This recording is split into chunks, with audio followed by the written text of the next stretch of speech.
In today's video, I'm going to teach you how to convert WPS Office files to PDF. Let's get started by opening the document you want to convert in WPS Office. This could be a writer document, a spreadsheet, or a presentation. Make sure the file is fully loaded and everything looks correct on your screen, because whatever you see here is what will appear in the final PDF.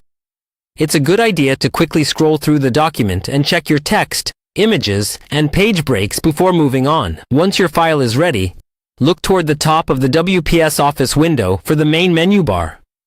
You should see options like Home, Insert, and Review.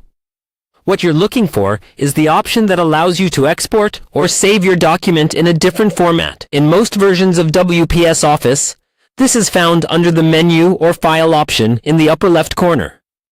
Click that, and from the drop-down menu, look for an option that says Export to PDF or something very similar.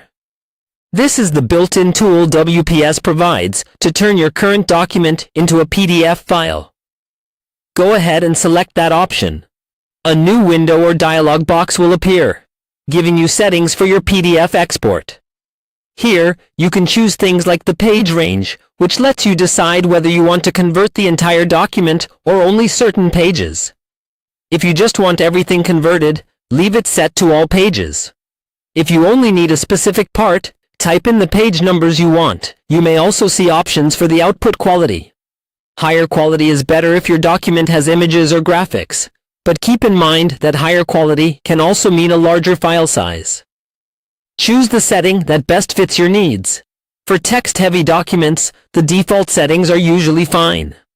Next, choose where you want to save your new PDF. Click the Browse or Folder icon if it's available, and pick a location on your computer that you'll remember, such as your desktop or a specific project folder. You can also rename the file at this stage so it's easy to identify later. When everything looks good, click the Confirm or Export button to start the conversion. WPS Office will process the document and create a PDF file in the location you selected. Once it's done, navigate to that folder and open the PDF to double-check that all pages, formatting, and images look correct. And that's it. You've successfully converted your WPS Office document into a PDF using the built-in export feature.